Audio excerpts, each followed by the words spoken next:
Oi pessoal, agora nessa aula a gente vai discutir um pouquinho uma das coisas mais importantes de mecânica clássica, que é o fato de que o movimento de translação e o movimento de rotação em torno de um eixo, por mais que eles pareçam diferentes, eles são, do ponto de vista matemático, muito parecidos. Então as equações, eu não sei se você já percebeu isso, né?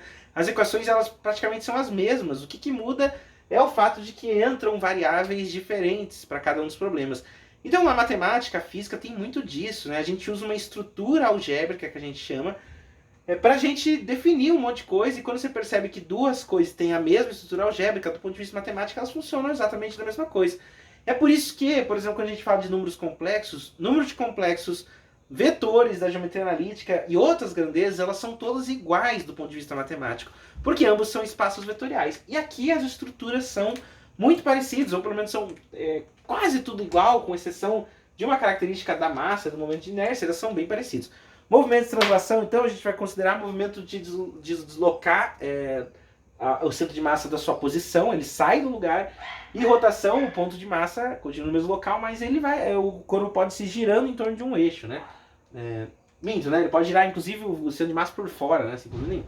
Agora, note que, no caso do movimento retilíneo, vamos colocar assim, a posição, ele é definido por uma variável, a gente discutiu, né? X em função do tempo, tá aqui.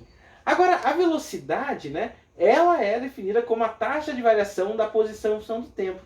X ponto que a gente colocou, né? E a aceleração, por sua vez, em função do tempo, é igual a x ponto ponto. Então, essas são as grandezas quando a gente está falando de um movimento de translação, ou vamos chamar de movimento retilíneo, ao longo de uma linha, para não se confundir. Agora, a posição angular, ela tem variável como o ângulo. Você vai marcar qual que é o ângulo, né? Essa é a posição. Ângulo em função do tempo também, né? Agora, a velocidade angular é a taxa de variação do ângulo em função do tempo. Talvez você tenha usado essa letra W, né? Para marcar a taxa de variação da posição em função do tempo. Então, são essas duas grandezas que estão aqui, né? Agora, a outra grandeza que aparece é a aceleração angular, o alfa.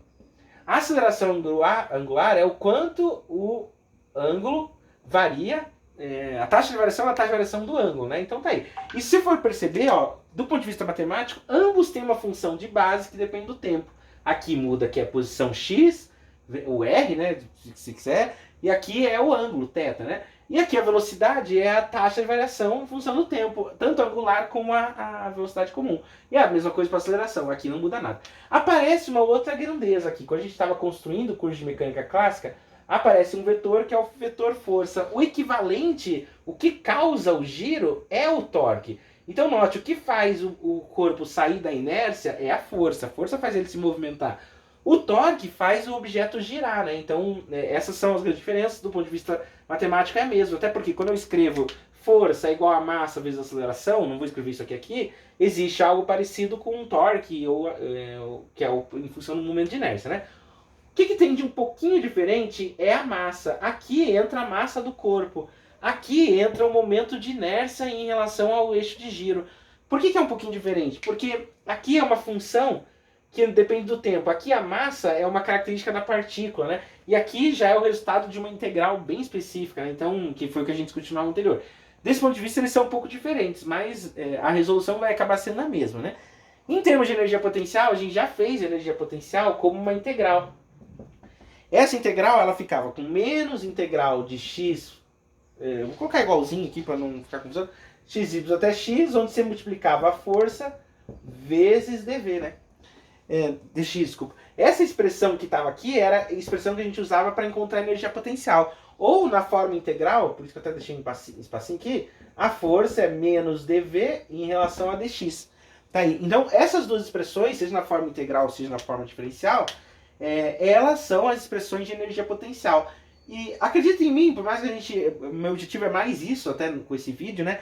É você perceber que existe uma energia potencial de giro, que eu vou escrever aqui V, agora em função de θ, e ela é dada do ponto de vista muito igual ali. Ela vai ficar menos integral, só que em vez de x eu vou usar θy até θ, e em vez da força, porque em termos de giro não tem força, a gente vai usar o torque. O torque em relação a θ, né, que está aqui, dθ. Então, essa expressão que está aqui é a forma integral da energia potencial, agora considerando o giro. Em vez da força, você vai usar torque. E se a gente escrever o torque agora em função de θ, o que eu vou encontrar é menos dv dθ. Então, isso aqui não vai mudar. Perceba que, do ponto de vista da estrutura, é a mesma. Agora, energia cinética. Né? Energia cinética é meio de mv quadrado. Continua aqui, meio de mv quadrado, x ponto ao quadrado, né? Que é a velocidade ao quadrado.